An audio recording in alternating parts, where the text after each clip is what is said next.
I'm not the biggest fan of Mad Max. I have seen the sequel, and that is actually the only movie I've seen, and I think that film is sort of okay, and a lot of people claim that it's the best Mad Max movie.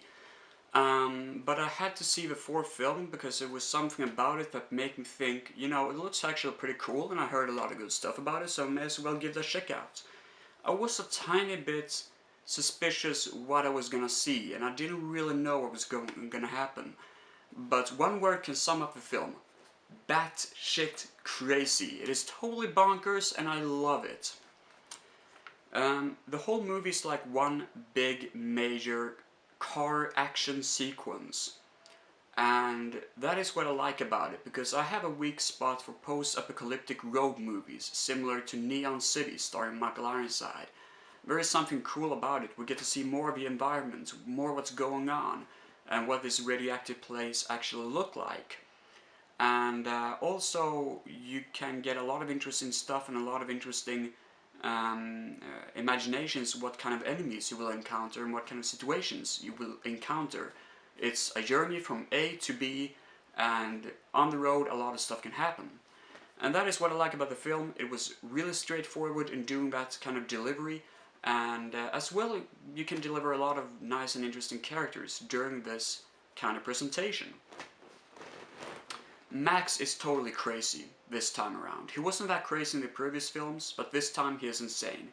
The radioactive stuff has most likely made a lot of stuff happening to him. He sees a lot of weird stuff. He doesn't have too many friends, so the only thing that he actually sees is his family haunting him from the grave beyond, you know, because they died in the first film from 1979, and they still sort of haunt him. The daughter got killed in the first film from 1979, and she got killed in a different way than they show in the movie. But I think the reason is, in this new film of course, but I think the reason to doing this is that they want to show that Mad Max is actually so deranged that he imagined something happened that didn't happen, and that can sort of change his illusion of reality.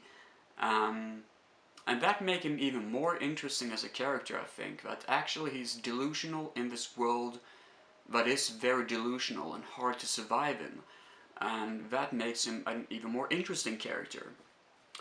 Sometimes the film can be a bit annoying filmed, like just at some few moments the action scenes are getting so fast that it's hard to see what's going on, and the timing for comedy can sometimes fall flat, because there's a few slapstick jokes here and there.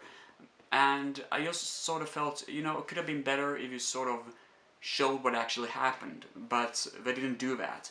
I'm just having some few problems with that. But it doesn't destroy the actual feeling of a film. It's just something I want to warn you guys about, that sometimes it's hard to see what's going on, and that can be a tiny bit of a problem, but nothing that removes the experience. And what kind of experience is this? Well, it is a cinematic experience, a movie to check out in the cinema. So while it's still running out there, check it out in the cinema. Don't check it out on DVD or Blu-ray first, because I think it will sort of lose what really was going on in this movie. It is a blockbuster, it will most likely only be famous this year, and I'm just glad that I saw it in the cinema. And I think everybody should do that, especially if you're a fan of Mad Max, otherwise you don't really have a purpose of checking it out, I guess. One funny gag that I did enjoy is the guy with the electric guitar. I had seen a picture of him on Facebook and I thought, you know, maybe he's just in that specific scene, maybe doesn't have a purpose, maybe just a cameo or whatever, but it actually was a pretty funny gag.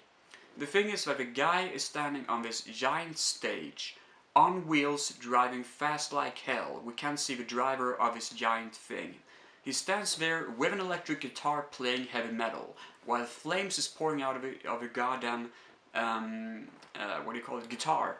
And you wonder, what the hell is he doing? What is his purpose of being there?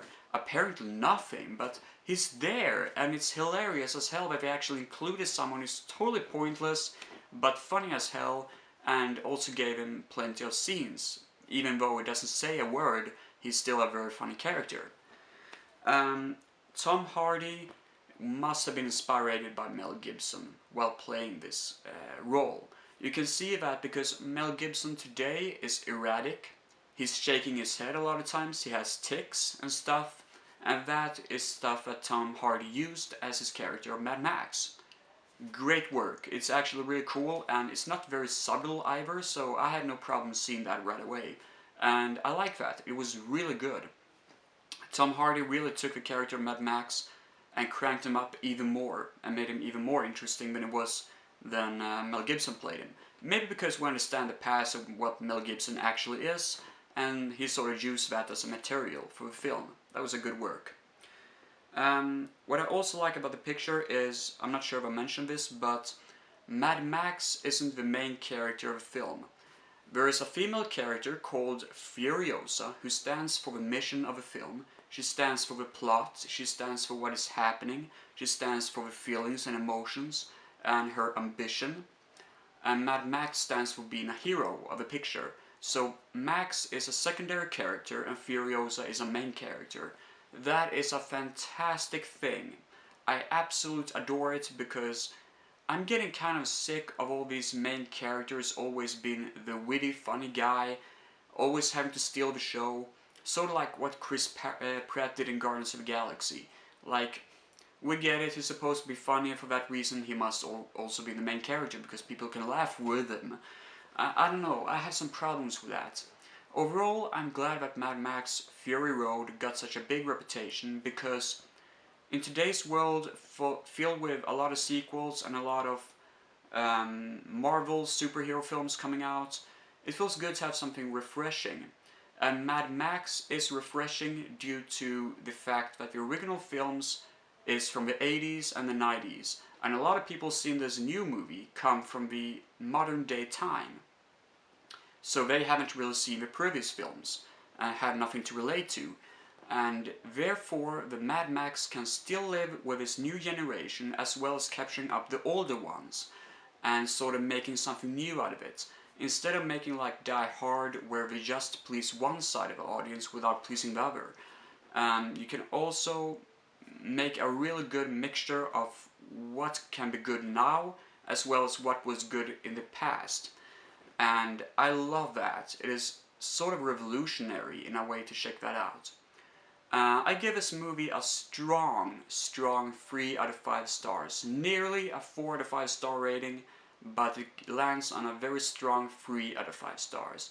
I do recommend it, and I'm very pleased to have seen it on the cinema. So yeah, that's what I think about it. Take care everybody, goodbye.